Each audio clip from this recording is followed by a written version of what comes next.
Hello, it is the cousin, and I am back with another beer tasting video. I get a kick out of brew.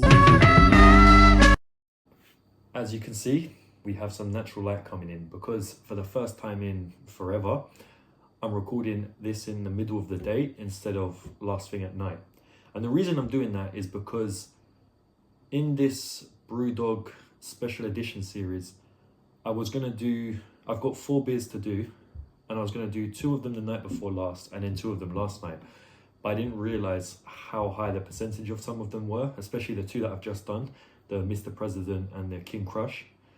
So I ended up doing 1 a night, and then tonight I'm not gonna be here for another week. So I was like, I don't really wanna wait a week. So I've got dinner on. I'm gonna try 1 beer, have dinner, then I'm gonna do the last one. And the last one is the best one. I actually started recording it and then I realized, I'll explain in the next video why I stopped recording it and went back to this one. Originally, this was gonna be the 3rd one. But then I'll get onto that in the next video.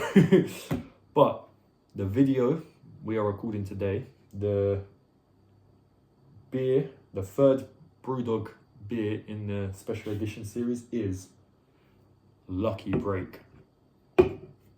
Yeah, look at that. So this is one of the ones that caught my eye actually. It's like one of those Chinese, you get them in the Chinese takeaways, they do that, the cats. I don't know if they bring good fortune or something, but this looks like it's a New England IPA, despite the fact that it's got a very oriental theme to it. But yeah, it's 6.7%, so it's not as strong as the other ones we've done, but it's still strong for an average beer. Fortune favors the brave. And I really like this one's design. You know, the Chinese cat on it. Although these symbols here are Japanese, so I guess it's a Japanese lucky cat then. Unless BREWDOG don't really pay attention to that. I mean, they've got a lot of what look like Japanese symbols on the back. The only reason I know it's Japanese is one of these 2, I can't remember. One of these 2 here, over the top of, I think the second one is a J. See, I know my Japanese alphabet. Well, I know like 1 character in it. I mean, if you take that away from it though, it does look pretty plain. I mean, it's a bright turquoise can with like an orangey yellow, that's orange, yeah, an orange badge on it, and then it's just got some purple writing there, and down there where it says Lucky Break, BREWDOG in orange, the writing here in orange, and then a cat with that same color scheme of orange and purple. But it just works. Like, I like these, instead of the sort of mantra coming around here, it's just got these Japanese characters. I think that's a really nice design. It kind of reminds me of those sort of anime drinks you get in a lot of oriental supermarkets, you know, like Pokemon, Dragon Ball Z. Yeah, I'm honestly, I'm gonna say that's what did we give? We gave King Crush a 5-star. I think this one, maybe not a 5-star, maybe a 5. I think I'm going to give this one a 5 on design. Not that that's a bad thing. I mean, 5 is like really, really good. I don't know if it's quite a 5-star. Just because I'm not sure if I'd look at this and know it's a beer. But then are you supposed to know what a beer looks like with BREWDOG? Because they've got so many wacky designs. Oh, fuck it, I'm going to give this a 5-star. The reason is because this one really caught my eye first. The next one is the one that made me want to do all of these beers. But this one, the Mr. President one, they really caught my eye the most in terms of design. But yeah, so I've given this a 5-star. Although I do think the King Crush, I prefer that design maybe a little bit more.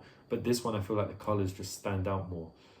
I don't know, I'm just rambling here. But it is a really good design.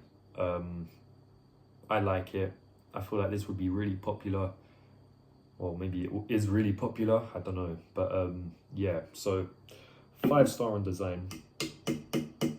The taste, I'm not sure.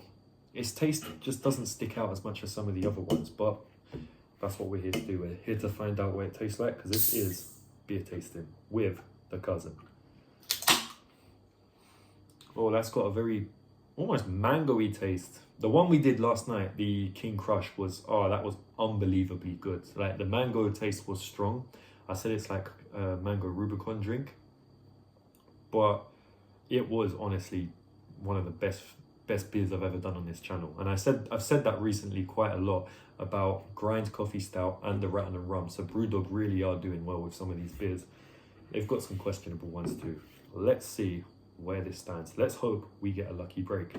Although, I don't know if we need a lucky break, because we've had some really good beers in this series.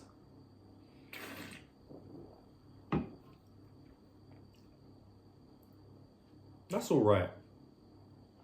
I mean, it tastes like a typical IPA. I think it should have been left in the fridge a bit longer. It's not... The can's cool, but I wouldn't say it's cold. And temperature plays a big part on beer. So I'm going to bear that in mind when reviewing this.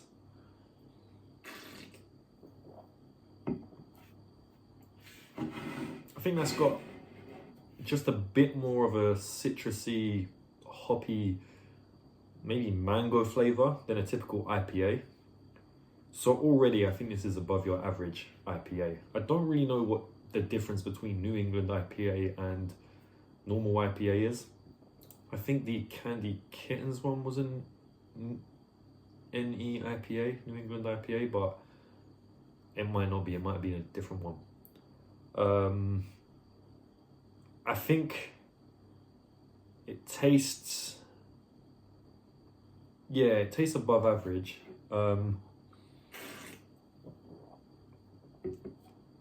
It tastes quite refreshing, actually. That's not a bad beer.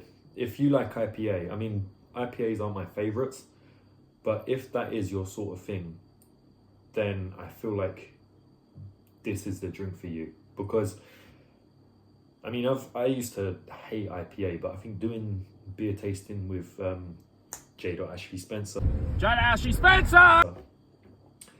And doing it also on my own, I think my mouth's kind of acquired that IPA taste. I've got used to it. I can appreciate it. Yeah, if this was colder, it'd probably taste a lot nicer. I have to bear that in mind. So I'm going to go out on a whim here and say that's definitely between a 3 and a 4 on taste.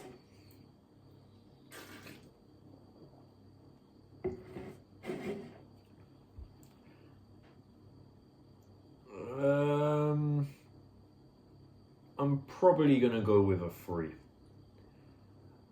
And that is me considering that it could probably be colder. But the thing with this the taste is, it is a bit, what's the word I'm looking for? It's got the flavour to it. It's definitely better than a standard IPA, but I think it's just not got enough to make it a 4. A 4 is like something that tastes like, oh yeah, I would have that again. Whereas a 3 is like, okay, that's okay, I've tried it, I'm done. On taste, I wouldn't buy this drink again, I don't think.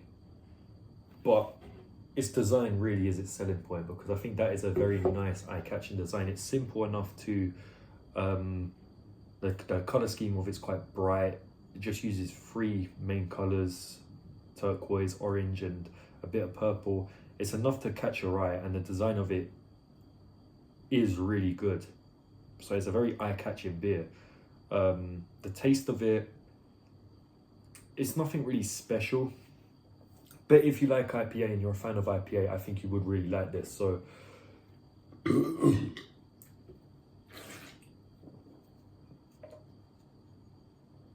you know what? Maybe I could push that to a 4. I don't know. It's just, I feel like if it was colder, it would taste a lot nicer. So we're going to give it one more try and find out.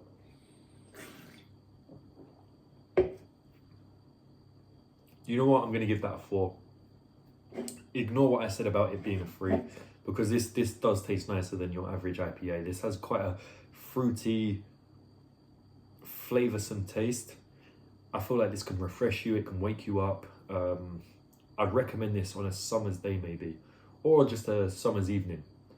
If you're, you know, sitting in a beer garden type of drink, I think this is. So, yeah, its design's a 5, or did I give it 5 star? I can't remember now. Its taste is a 4, and I think I'm going to give its overall rating a 4, just because even though its design got higher, you know, somewhere between 3 and 4 on the taste. So I think 4 is just a good all-round rating for this beer. So, you know, if you're doing beer tasting, if you're a fan of IPA, try this one, or New England IPA. I think if you like IPA, you'll really like this beer. It does have flavour to it. It's designed really nicely.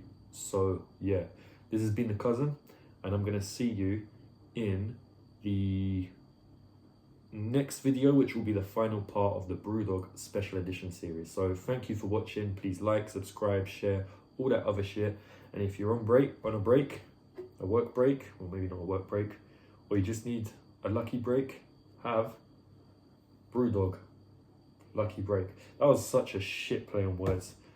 I don't know if I'm like tired or just hungry, or the beer's just knocked me out a bit, but it is what it is. This has been The Cousin, and I'll see you next time.